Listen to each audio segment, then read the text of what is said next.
At my sister's wedding, she humiliated me during her speech. My sister is alone and nobody wants her. Everyone laughed. My mother chimed in, calling me secondhand goods. Dad hid his smirk behind his hand. Then the groom rose, took the microphone, and the entire room fell silent. Can you even imagine standing at your own sister's wedding, surrounded by 200 of your closest friends and family, only to hear your mother, crystal clear, call you a used product? And that wasn't even the most soul-crushing part of the night. What happened next changed everything I thought I knew about family. My name is Morgan Ingram. I'm 32, an ER nurse, and a single mother. And 3 weeks ago, my life was blown apart, then meticulously put back together. Growing up in our 4-bedroom colonial in Greenwich, Connecticut, I learned early that there were 2 kinds of daughters in the Ingram household. There was the princess, and then there was me. Vivian, my sister, was 4 years younger, blonde like our mom, with this effortless charm that made teachers forget about late assignments and boys forget about other girls. From the moment she could walk, she was Daddy's little angel, Mommy's mini-me. I, on the other hand, was the responsible one. Which, in Ingram family code, meant I was the one who didn't need attention because I could handle things. I remember prom.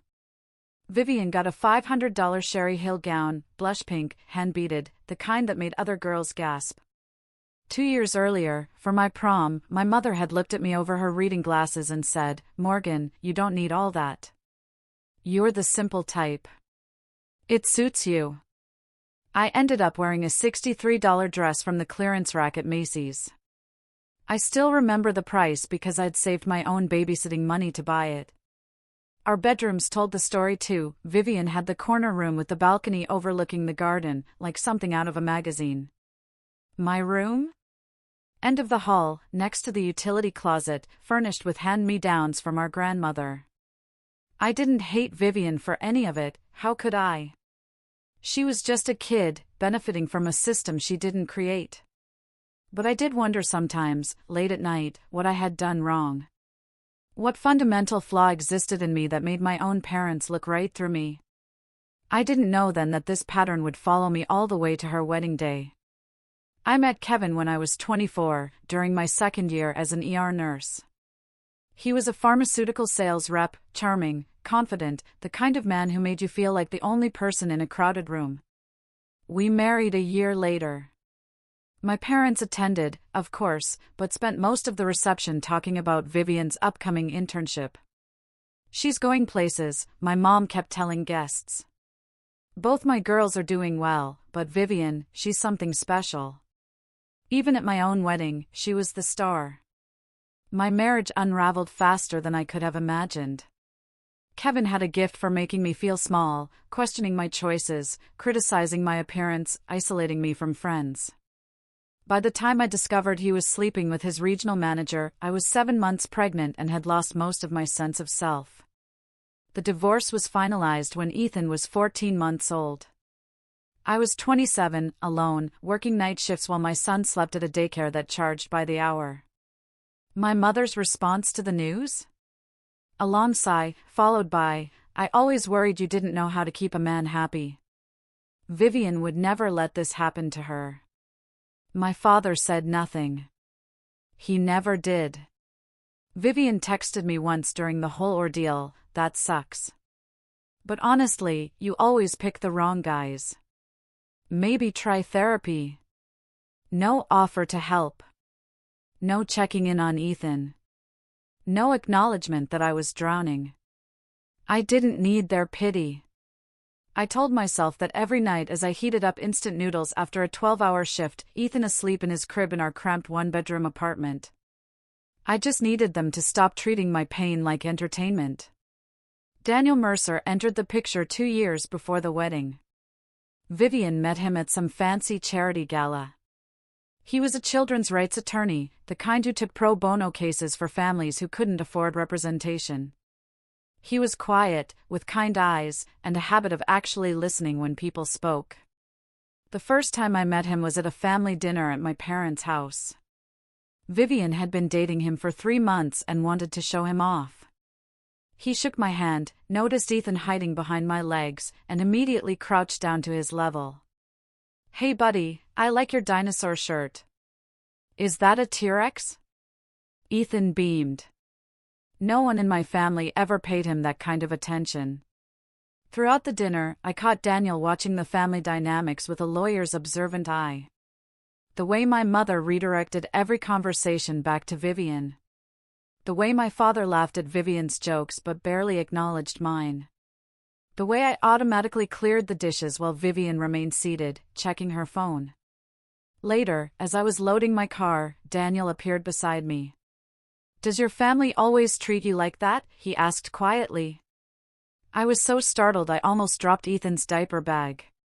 "Like what?" I forced a laugh.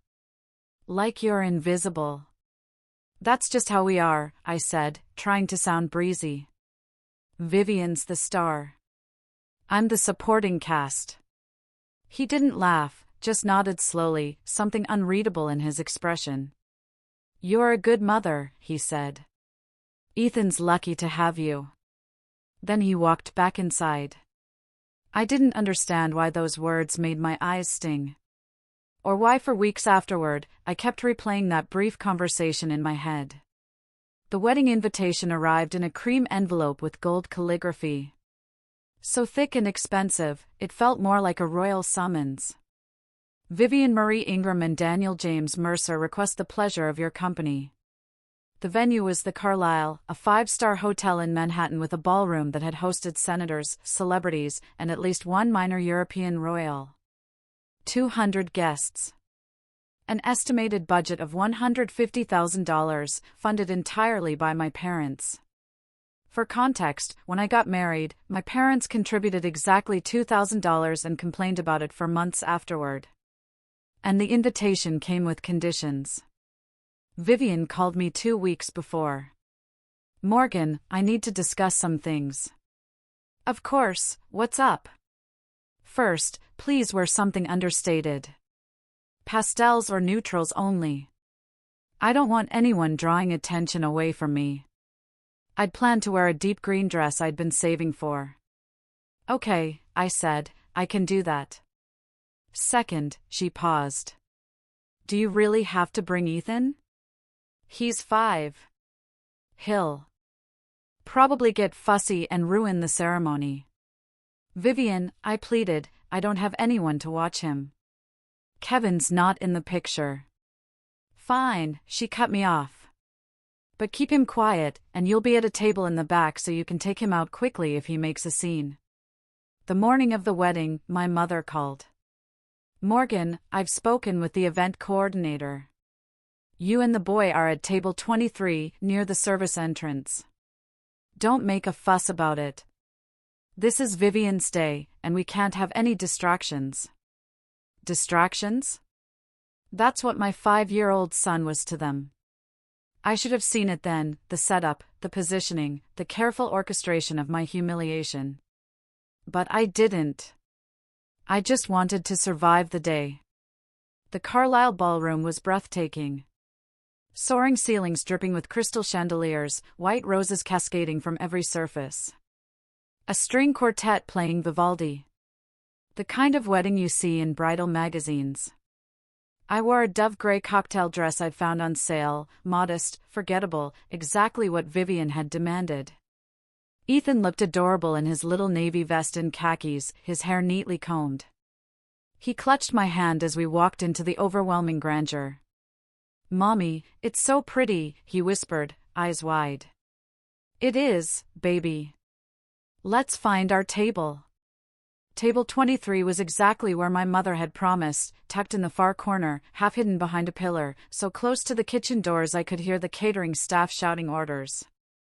The other guests at our table were distant cousins I'd met maybe twice in my life. No one from my immediate family came to greet us. I watched as my parents made their grand entrance, my mother in champagne Valentino, my father in a perfectly tailored Armani suit. They worked the room like politicians, hugging, laughing, accepting compliments about their beautiful daughter, singular daughter. Vivian swept in 30 minutes later in a Vera wine gown that probably cost more than my annual rent. She was radiant, glowing, every inch the princess she'd always been. Her eyes found me across the room. She smiled, but it wasn't warm. It was the smile of someone who's already won and wants you to know it. On her way to the head table, she stopped at ours. "Morgan, you came?" "Of course, I came. You're my sister."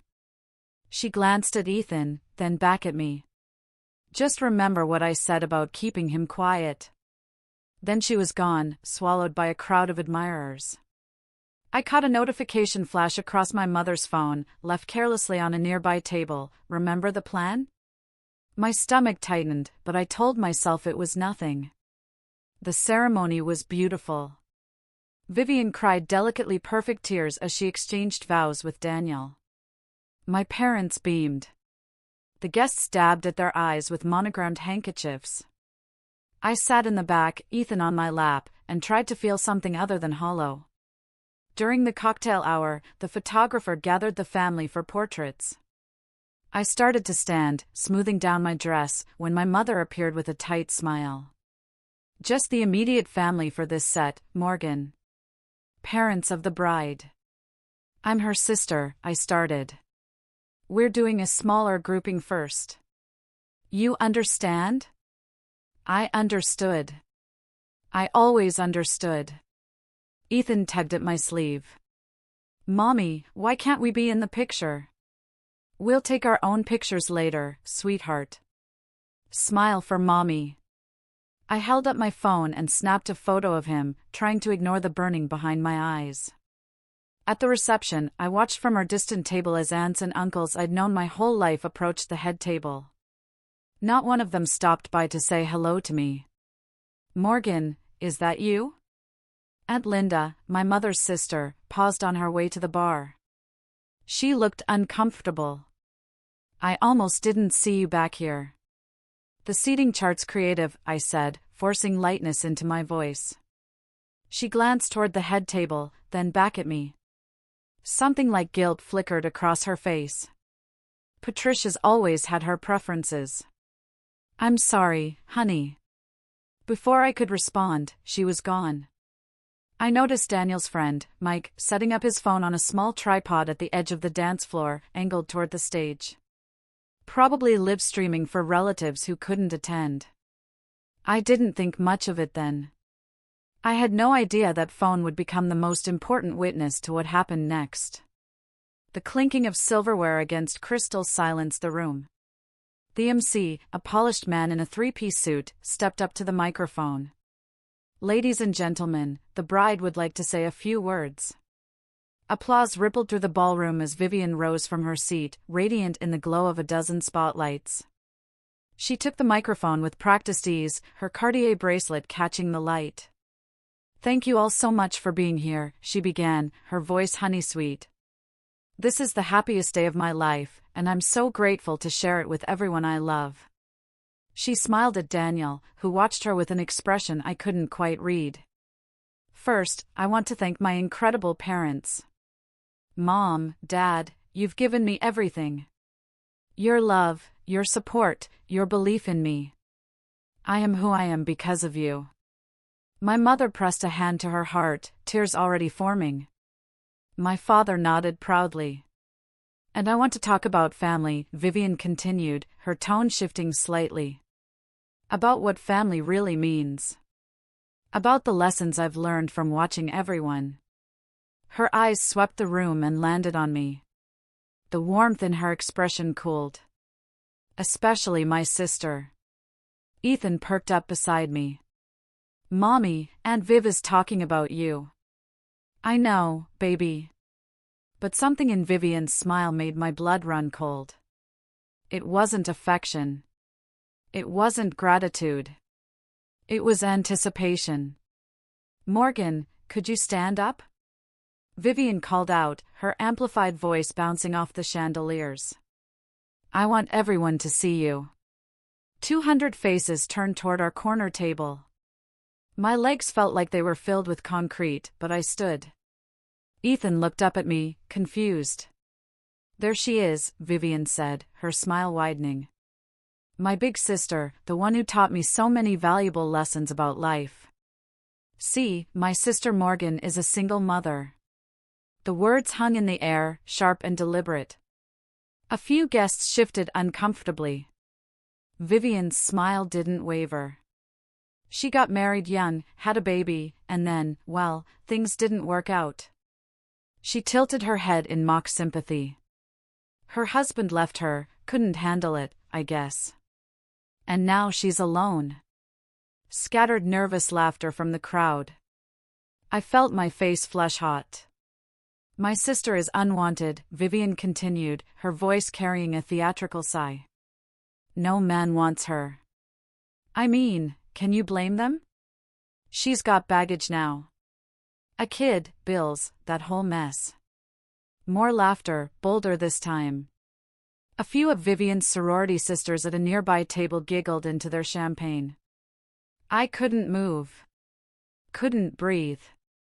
Then from the head table, my mother's voice rang out, clear as a bell, she's a used product. The room erupted. 200 people laughing. My mother laughing. My father covering his mouth, shoulders shaking with barely contained amusement. I looked down at Ethan. His small face was crumpled with confusion, his eyes darting between me and the laughing crowd. Mommy? His voice was tiny. Scared. Why is everyone laughing at you? I couldn't answer. My throat had closed completely. I saw the notes in Vivian's hand, typed, prepared, rehearsed. This wasn't a spontaneous joke. This was planned. Scripted. A coordinated attack disguised as a wedding speech. But you know what, Vivian was saying, riding the wave of laughter, Morgan taught me a valuable lesson. She showed me exactly what not to do with my life. So really, I should thank her. She raised her champagne glass toward me. To Morgan, my cautionary tale. The guests raised their glasses. Some were still laughing. Others looked uncomfortable, but said nothing. And my 5-year-old son watched his mother become a punchline. Vivian wasn't finished. You know, growing up, everyone always asked why Morgan and I were so different. She set down her champagne, pacing the stage like a performer, hitting her stride. Same parents, same house, same opportunities. But Vivian succeeded. And Morgan. She gestured vaguely in my direction. I used to feel bad about it. Poor Morgan, always struggling. Poor Morgan can't keep a man. Poor Morgan stuck in that sad little apartment with her sad little life. My mother nodded along, dabbing at her eyes, but they weren't tears of sympathy. They were tears of laughter. But then I realized, Vivian continued, some people are just meant to be warnings, not examples. And my sister? She's the best warning I could ask for. Applause. Actual applause. I felt Ethan's hand tighten around mine. His whole body was trembling. Mommy, I want to go, he whispered, his voice cracking. I know, baby. I know. But my legs wouldn't move.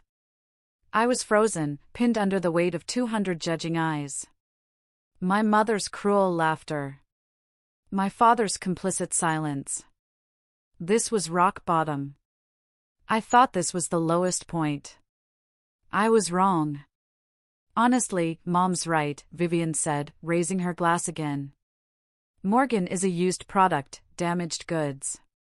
But hey, she shrugged with theatrical innocence, at least she's here to see how a real success story ends. The laughter swelled, and then... movement. From the head table. Daniel pushed back his chair. His jaw was tight. His eyes fixed on Ethan's small, shaking form pressed against my side. For a moment, I thought he was leaving, walking out on his own wedding. Instead, he walked directly toward the stage. Toward Vivian. Toward the microphone. The laughter faltered, then died. No one knew what was about to happen, including me. Daniel moved with purpose. his polished Oxford shoes clicking against the marble floor in the sudden silence. The string quartet had stopped playing. Guests froze mid-sip, mid-laugh, mid-whisper. Vivian's confident smile flickered. "Daniel, baby, what are you?" He didn't answer. Didn't even look at her. His eyes were locked on our table, on Ethan. My son had buried his face against my hip, his small shoulders shaking with silent sobs. He didn't understand why everyone was laughing at his mommy. He just knew it hurt. Daniel saw that. And something in his expression hardened into steel. He reached the stage in 6 strides. Vivian was still holding the microphone, her smile frozen in confusion. "Daniel, sit down." "I'm not finished with my..." He took the microphone from her hand. Not grabbed, not snatched. Just calmly, firmly removed it from her grip, like confiscating a dangerous object from a child. "Daniel!" Vivian's voice pitched high with alarm. "What are you doing?" The ballroom had gone completely silent, 200 people holding their breath.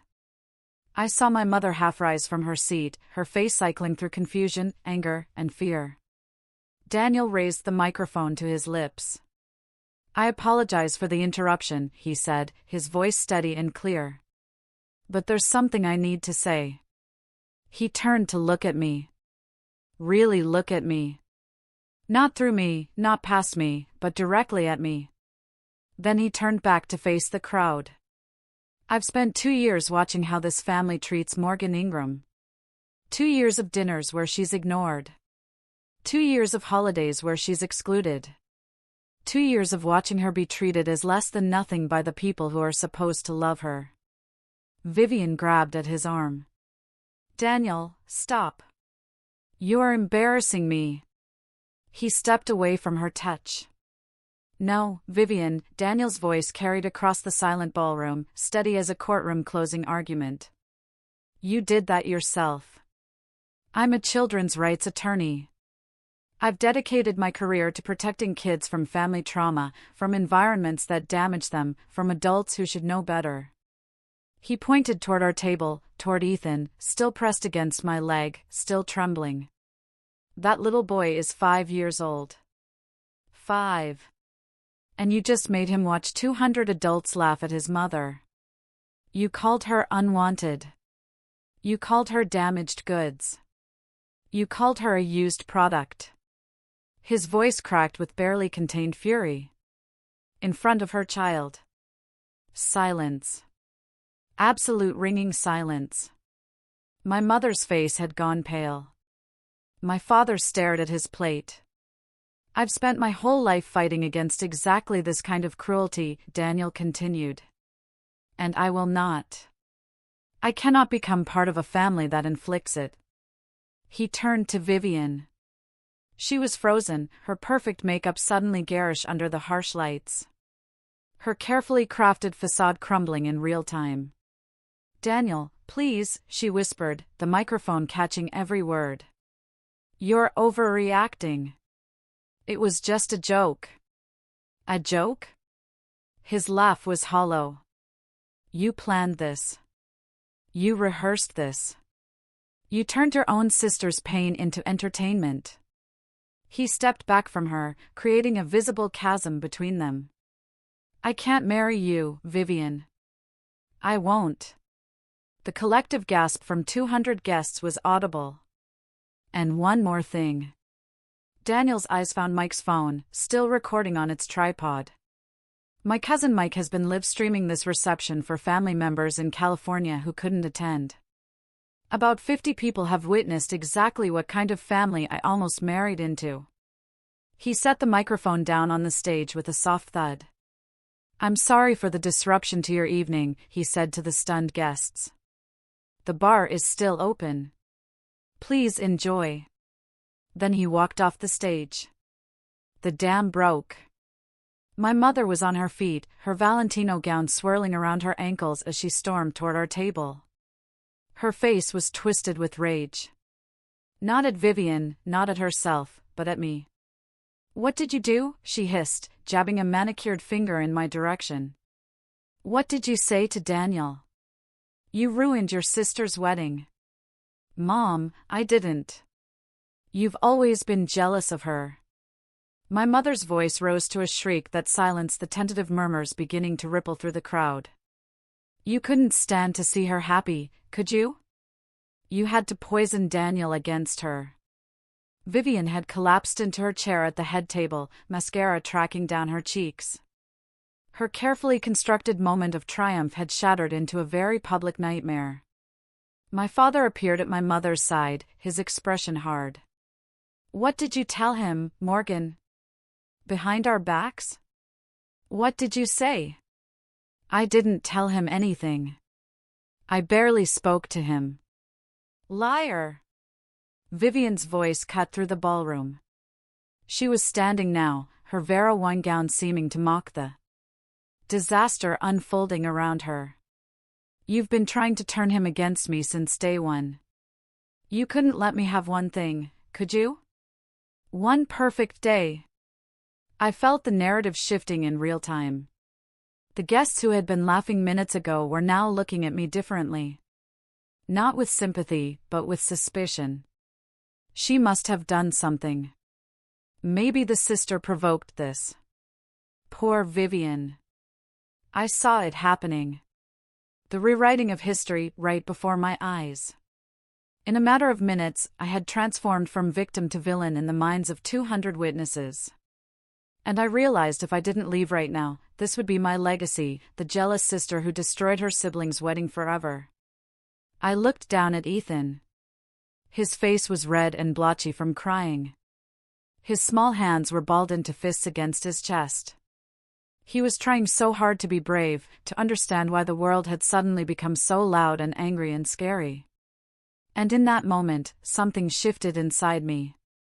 For 32 years, I had been the one who stayed quiet, the one who kept the peace, the one who absorbed every slight, every insult, every moment of being overlooked. Because fighting back wasn't worth the drama. But this wasn't about me anymore. This was about my son watching his mother be torn apart and doing nothing. I stood up. Not dramatically, not defiantly, just stood. Smoothed down my gray dress. Lifted Ethan into my arms. I didn't say anything to Daniel. I said, my voice calm and clear, he has eyes. He's watched you treat me like garbage for 2 years. And tonight, he finally decided he couldn't live with it. My mother's mouth opened and closed like a fish. You're lying. Vivian spat. You've always been jealous, Morgan. Since we were kids, you can't stand that I'm better than you. I didn't argue, didn't defend myself. What was the point? Instead, I turned and began walking toward the exit. Behind me, I heard my mother's voice, shrill with desperation, Morgan, you come back here and apologize to your sister right now. I didn't turn around. Ethan wrapped his arms around my neck, his wet cheek pressed against mine. Mommy, he whispered. Are we going home? Yes, baby. A pause. Good. I don't like it here. I know, sweetheart. I kissed his forehead as the ballroom doors loomed ahead. Neither do I. The walk from table 23 to the ballroom exit was approximately 40 feet. It felt like 40 miles. I kept my back straight, my steps measured. Ethan clung to me, his face hidden against my shoulder. Around us, 200 guests sat in stunned silence, watching the drama unfold like a live theater performance they hadn't paid to see. I saw Daniel standing near the doorway. He wasn't fleeing the scene. He was waiting. When I reached him, he stepped forward, blocking the path just long enough to speak. Morgan. His voice was quiet, meant only for me. I'm sorry. I should have said something years ago. I should have. Don't apologize. I shifted Ethan on my hip. You just saved my son from watching his mother be humiliated without anyone caring. That's more than anyone in my own family has ever done. He reached into his jacket pocket and produced a business card. Simple white cardstock, professional black text. Daniel Mercer, attorney at law, family and children's rights. If you ever need anything, he said, legal help, a reference, anything at all, call me. Pro bono. I mean it. I took the card and tucked it into my purse. Thank you. For Ethan. Behind us, I could hear Vivian's voice rising in hysterics. My mother trying to calm her. My father issuing terse commands to the bewildered wedding planner. I didn't look back. I pushed through the ornate doors into the hotel corridor, my heels clicking on the marble floor. Ethan lifted his head as the noise of the ballroom faded behind us. Mommy, are you sad? I thought about the question. Really thought about it. No, baby, I said. I'm not sad. For the first time in a very long time, I realized I wasn't lying. How about some pancakes when we get home? His face lit up. With chocolate chips? All the chocolate chips you want. By the time I got Ethan bathed, fed, and tucked into bed with his favorite dinosaur, my phone had accumulated 47 missed calls. 31 from my mother, 12 from Vivian, 4 from my father. I scrolled through the text messages while sitting on the edge of my bed, still in my gray dress, still wearing the makeup I'd so carefully applied that morning. Mom, 10:47 p.m., you ruined everything. Call me now. Mom, 11:05 p.m., Vivian is hysterical. Daniel left. This is all your fault. Mom, 11:15 p.m., don't you dare ignore me, Morgan Elizabeth Ingram. Vivian, 11:23 p.m., I will never forgive you for this. Never. You destroyed my life. Dad, 11:45 p.m., your mother is very upset. You need to call her. I set the phone face down on my nightstand. Then I saw a message from an unexpected number. Aunt Linda. My mother's younger sister, the one who had approached me at the reception. Aunt Linda, 12:02 a.m., Morgan, I watched the live stream from Mike's phone. Honey, I am so sorry. I had no idea Patricia and Vivian were capable of something like this. I'm ashamed of my own sister right now. Please know that you didn't do anything wrong. I'm here if you need to talk. I read it twice, then a third time. It was the first acknowledgement from anyone in my family, extended or otherwise, that what happened to me was wrong. Not my fault. Not something I provoked or deserved. Wrong. The tears I'd held back all night finally came. Quiet tears. The kind you cry when you're relieved and heartbroken at the same time. Someone had seen me. Really seen me. And that single text meant more than 32 years of hoping my own mother would. The screenshots arrived at 8:47 the next morning.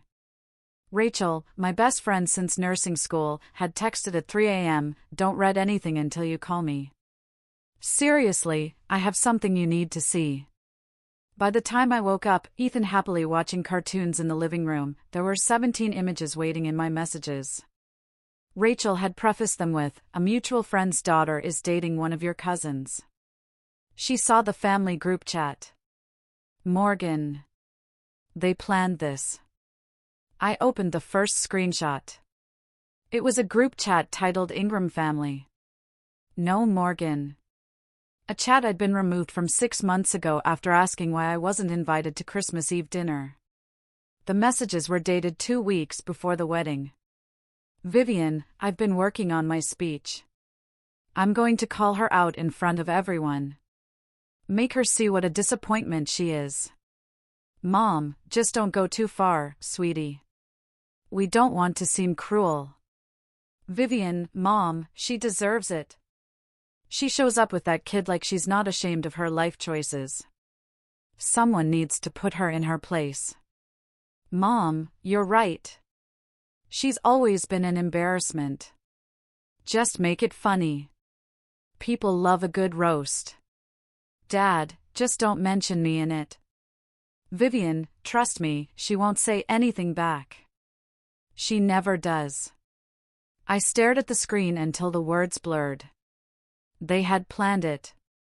Orchestrated it. My mother had helped write the speech that called me a used product in front of 200 people. And my father, my quiet, passive father, had known and said nothing. Rachel's final message read, "I'm so sorry, Morgan, but you needed to know." It wasn't spontaneous. It was a coordinated attack. She was right. I did need to know, because now I understood. There was nothing left to save. I sat with the screenshots for a long time. Ethan had fallen asleep on the couch, worn out from the chaos of the night before, his small chest rising and falling in peaceful rhythm. I watched him sleep and felt something settle inside me, something clear and cold and final. For 32 years, I had been chasing something that didn't exist. My mother's approval, my father's attention, my sister's respect. I had bent myself into impossible shapes, trying to earn love that was never going to come. I had accepted crumbs and called them enough. I had let them treat me like a placeholder, a supporting character in my own life story. And for what? So they could plan my public humiliation as a wedding gift to themselves? I closed the screenshots and opened a new document on my phone. I typed 2 words, "no contact." That was it. No dramatic confrontation, no tearful phone call demanding explanations, no attempt to make them understand the depth of their betrayal. Just nothing. I would stop calling, stop showing up to family events where I was only invited to be ignored. Stop hoping that someday, somehow, they would look at me and see someone worth loving. I wasn't going to announce it. Wasn't going to give them the satisfaction of a scene they could spin into more evidence of my instability or jealousy. I would simply disappear from their lives the way they had always wanted me to. Quietly. Completely. Permanently. My phone buzzed with another call from my mother. I declined it and blocked the number. Then Vivian's. Blocked. Then my father's. Blocked. I looked at Ethan, still sleeping peacefully, and felt something unfamiliar loosen in my chest. Not anger, not grief. "We're going to be okay, baby," I whispered to him. "I promise." They showed up 3 days later. I was just getting home from work, Ethan chattering happily about the finger painting he'd done at daycare, when I saw them standing on the steps of my apartment building. My mother in a cashmere coat. My father in his usual golf attire. Both looking like they'd taken a wrong turn into the wrong neighborhood. "Morgan." My mother's voice was ice. "We need to talk." Ethan's grip tightened on my hand. "Mommy, why is Grandma here?" "I don't know, sweetheart. Go wait inside with Mrs. Patterson, okay? I'll be right there." My elderly neighbor had already appeared in her doorway, drawn by the tension in the hallway. She gave me a knowing look and held out her hand to Ethan. "Come on, honey. I just baked cookies." Once he was safely inside, I turned to face my parents. "You blocked our numbers," my mother said, her voice trembling with outrage. "After what you did to your sister, you blocked us." "After what I did?" I asked, my voice dropping to a dangerous calm. "You poisoned Daniel against Vivian. You destroyed her wedding. The venue is demanding full payment. The caterers won't refund a dime. Do you have any idea how much money you've cost this family?" I laughed. I couldn't help it. A sharp, bitter sound that made my mother flinch. "I didn't do anything, Mom." Vivian stood up and called me unwanted in front of 200 people. "You called me a used product." Daniel made his own decision based on what he witnessed. "It was a joke." My mother threw her hands up. "A harmless joke that you, in front of my 5-year-old son." My voice was quiet, but it cut through hers. "You humiliated me in front of Ethan." He asked me why everyone was laughing at his mommy. For the first time, something flickered in my mother's eyes. Something almost like guilt. But it vanished as quickly as it came. Vivian is devastated, my mother pressed on, her voice softening into what she probably thought was maternal concern.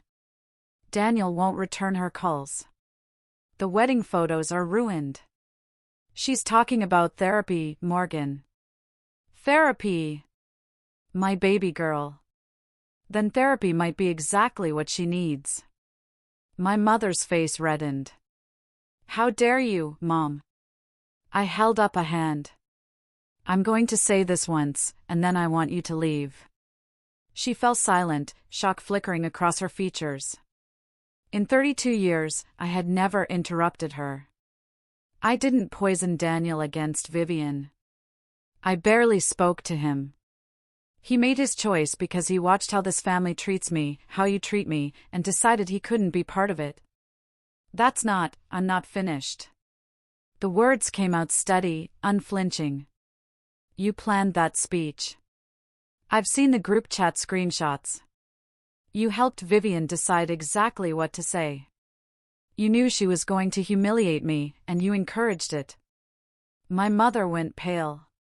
My father shifted uncomfortably, suddenly fascinated by a scuff mark on the hallway floor. Vivian is crying, I continued. Good.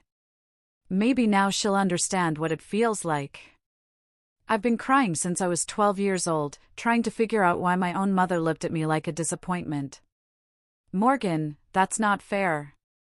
You called me a used product, Mom. In front of my child, in front of 200 people, and you're standing here asking me to apologize? The silence stretched between us like a chasm. I love you, I said quietly. I've spent my whole life loving you and hoping you'd love me back. But I can't do this anymore. I won't raise Ethan in an environment where he learns that abuse is acceptable if it comes from family. I stepped toward my door. Please leave.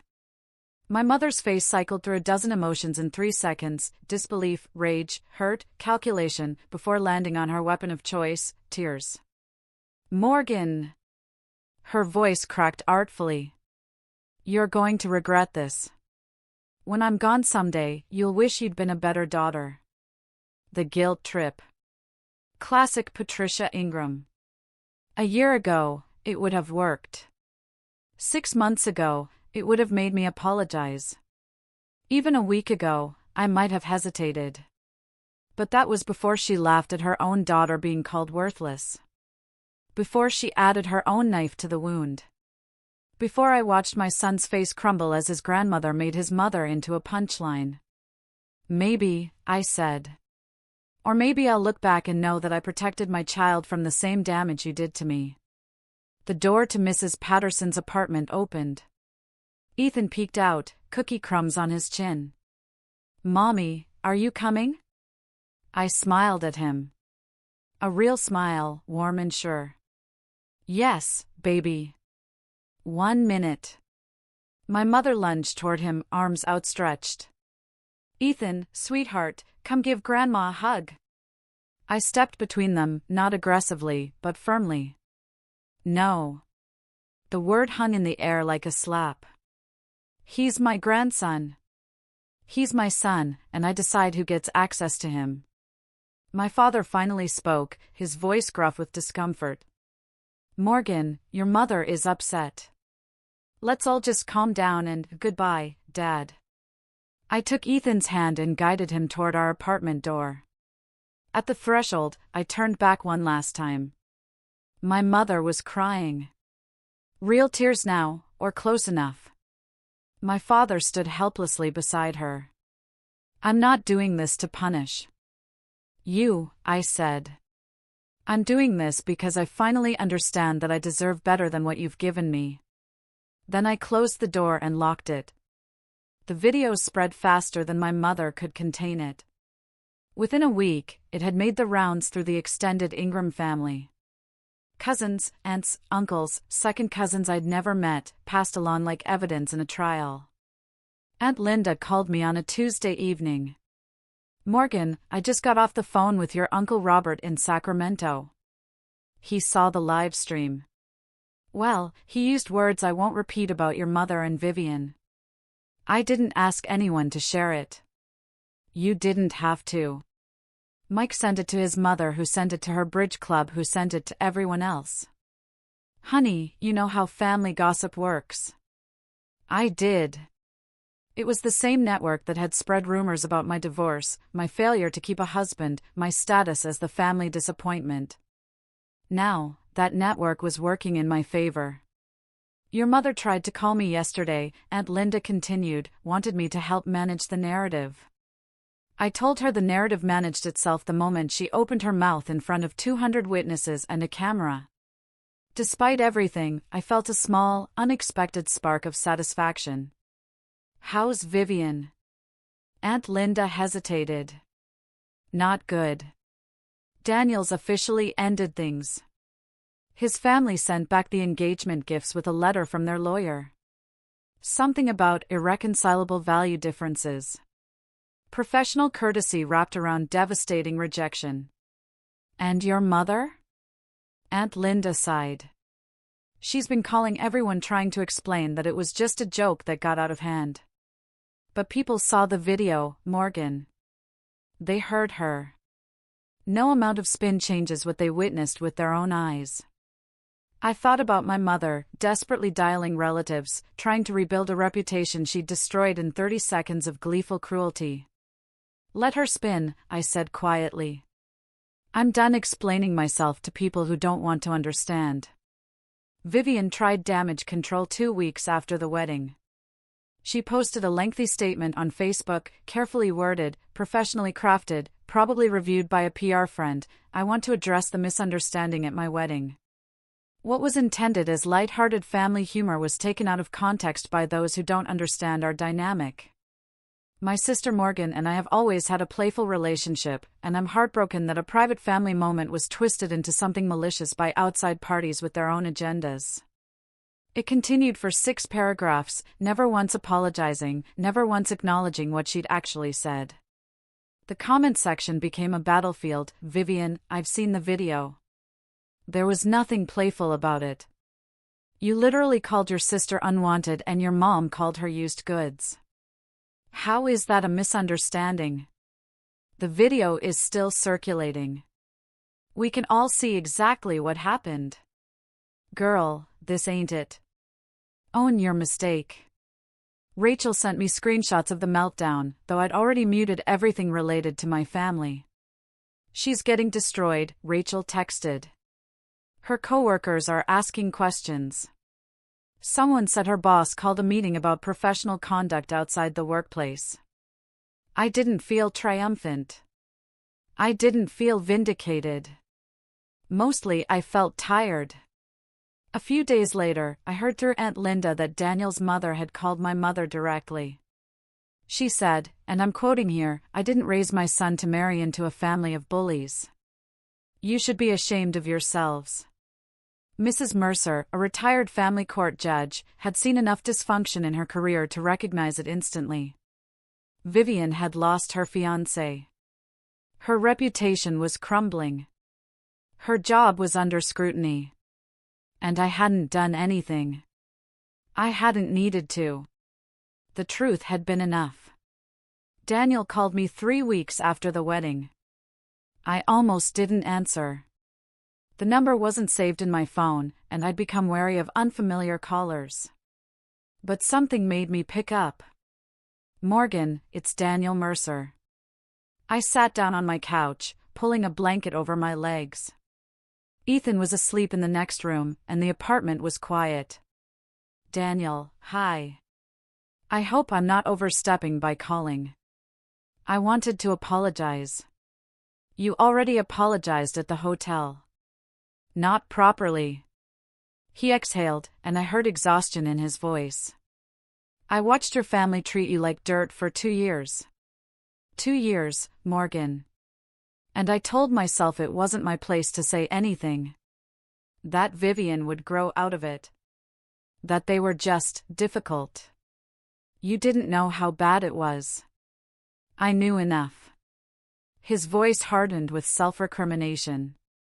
I'm a children's rights attorney. I've built my career on recognizing toxic family dynamics, and I stood by and let it happen because I was in love with someone who didn't deserve that love. I didn't know what to say to that. The rawness of his confession left me speechless. That night, he continued, when I saw Ethan's face. God, Morgan, that little boy watching his mother be destroyed for entertainment. I couldn't stay silent anymore. You didn't just stay silent. You ended your own wedding. It was the right thing to do. The only thing. He paused. I meant what I said about legal help. If you ever need assistance with custody issues, or if your family tries to harass you, anything, I will help. No strings, no charge. Why? Because your son deserves to have someone in his corner. And so do you. I felt tears prick my eyes, but they weren't sad tears. Thank you, Daniel. For everything. 6 months passed. Strange how life rebuilds itself when you remove the people who kept tearing it down. I received a promotion at work. Senior charge nurse, ER department. My supervisor called me into her office on a random Tuesday and said, Morgan, your patient satisfaction scores are the highest in the unit. You're calm under pressure, you're compassionate, and you're exactly the kind of leader we need. Congratulations. I cried in the bathroom afterward. Happy tears. The kind that sneak up on you when you're finally starting to believe you might be worth something. Ethan started kindergarten in September. He made friends quickly. A chatty little boy named Oliver and a quiet girl named Sophie who shared his obsession with dinosaurs. His teacher sent home a note after the first month, Ethan is a joy to have in class. He's kind, curious, and always willing to help others. My apartment was still small. 1 bedroom, a kitchenette, creaky radiators, but it was ours. I hung Ethan's artwork on every wall, crayon dinosaurs and finger-painted rainbows, and a wobbly portrait labeled Mommy in purple marker. It looked like home. I started therapy once a week. 50 minutes, unpacking 32 years of being told I wasn't enough. Dr. Chen, a soft-spoken woman with kind eyes, helped me understand that the problem had never been me. You were the scapegoat in a family system that needed someone to blame, she explained during our 3rd session. Your worth was never determined by their inability to see it. I also started dating again, casually, carefully. A nurse from the pediatric unit asked me to coffee, then dinner. Nothing serious, but the idea that someone might want to know me, the real me, felt revolutionary. For the first time in my life, I wasn't waiting for permission to be happy. I was just happy.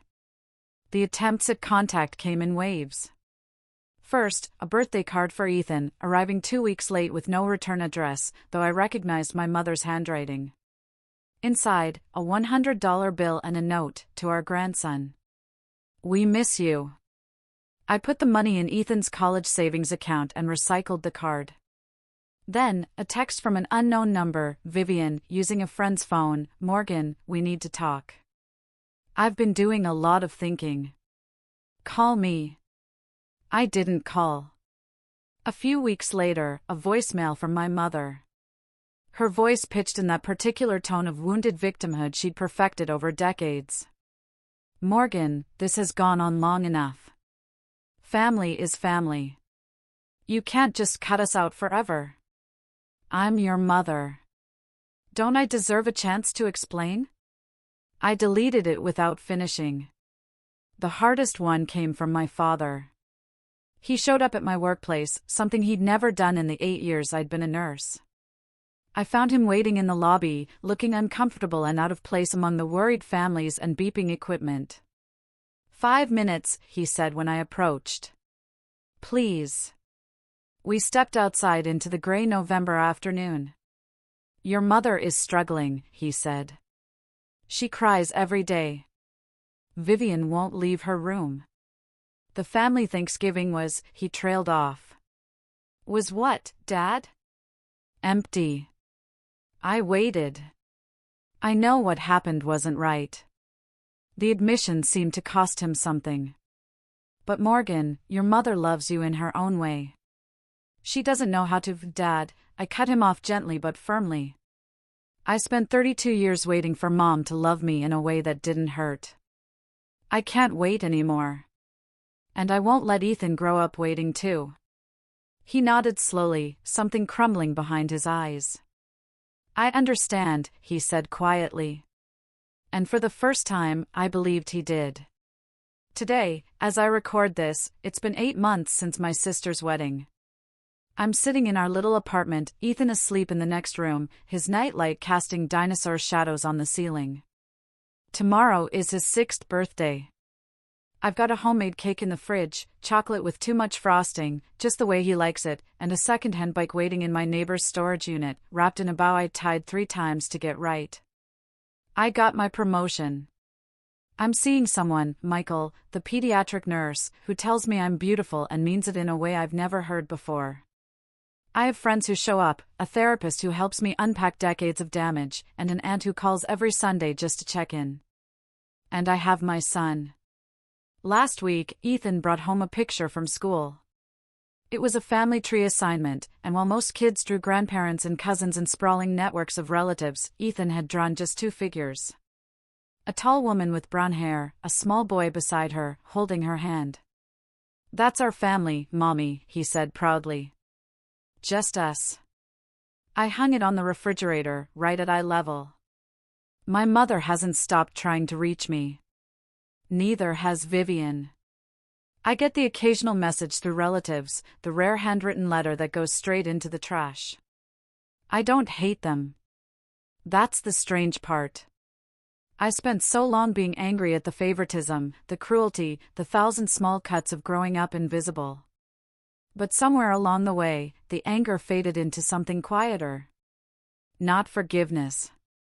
Not reconciliation. Just peace. I chose myself. I chose my son. And that choice, hard as it was, saved us both. Sometimes the bravest thing you can do is walk away. If you told me a year ago that I'd cut off my entire family, I would have laughed or cried. Probably both. I grew up believing that family was everything. That blood ties were unbreakable. That love meant enduring whatever treatment you received because that's what daughters do. Good daughters. Loyal daughters. I was wrong. Family should be a safe place. A space where you're celebrated, not tolerated. Where your presence is welcomed, not weaponized. Where your children can grow up knowing they're enough, exactly as they are. My family wasn't that. My family was a performance, and I was always cast as the understudy. Here's what I've learned: setting boundaries isn't selfish. It isn't cold. It isn't abandoning the people who hurt you. It's recognizing, finally, clearly, that you deserve better than what you've been given. You don't owe your loyalty to people who don't respect you. Not your mother, not your father, not your sister, not anyone. I used to think staying quiet made me strong. That absorbing every insult, every comparison, every public humiliation somehow proved my worth. Look how much I can take. Look how resilient I am. But silence isn't strength. Not when it's born from fear. Not when it costs you your self-respect. Real strength is walking away. Real strength is choosing yourself. Real strength is looking your mother in the eye and saying, I deserve better than this. Ethan will grow up knowing that his worth isn't determined by how much criticism he can endure. He'll learn that boundaries aren't walls. They're doors you get to control. He'll understand that love doesn't look like public mockery or strategic cruelty or jokes designed to wound. That's my legacy. Not the Ingram family name. Just a mother who chose her son and herself. For those wondering what happened to everyone else, here's what I know. Vivian started therapy, according to Aunt Linda. Real therapy, with a licensed professional, working through issues that apparently run deeper than anyone realized. I don't know the details, and I don't need to. I hope she finds whatever she's looking for. I hope she becomes someone capable of genuine kindness, but that's not my journey to witness. My mother continues to call me difficult and unforgiving to anyone who will listen. She's rewritten the narrative so thoroughly that some relatives believe the wedding incident was my fault. That I provoked Vivian. That Daniel was always unstable. That the whole thing was blown out of proportion. I don't correct them. The people who matter know the truth. My father sent me a text a few weeks ago. Just 3 words, I'm sorry. No explanation, no excuses, no request to reconcile. I read it. Sat with it for a long time. Then I put my phone down and went about my day. Maybe someday I'll respond. Maybe I won't. Healing isn't linear, and forgiveness isn't a requirement. Aunt Linda has become the family I always needed. She drives down from Hartford every other month to take Ethan to the Children's Museum, loads me up with Tupperware of homemade soup, and never once pressures me to give your mother another chance. Family is who shows up, she told me once over coffee in my cramped kitchen. Not who shares your last name. She was right. Daniel Mercer sent Ethan a dinosaur encyclopedia for his birthday.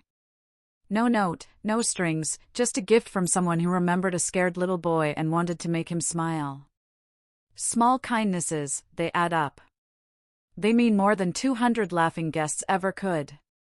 So that's my story. A wedding that became a funeral, not for a marriage, but for 32 years of trying to earn love that was never coming. A 5-year-old boy who taught his mother that some people are worth fighting for and some aren't. A choice to walk away, not in defeat, but in victory. I'm not telling you this because I want pity. I stopped needing pity somewhere between the 47th missed call and the first morning I woke up without dreading my phone. I'm telling you this because I know I'm not alone. Some of you watching this have mothers who look through you. Sisters who compete instead of celebrate. Fathers who stay silent when they should speak up. Family gatherings that feel like minefields. Some of you have already walked away. Some of you are still trying to figure out how. And some of you are still hoping, like I did for so long, that if you just try harder, love better, make yourself smaller, eventually they'll see your worth. They won't. Not because you're not worthy. Because they can't. And that's not your failure to fix. Thank you for listening to my story. If it resonated with you, if you've ever had to set boundaries with someone you loved, ever had to choose yourself over family expectations, or ever wondered if you were strong enough to walk away, please let me know in the comments. I'd love to hear your experiences.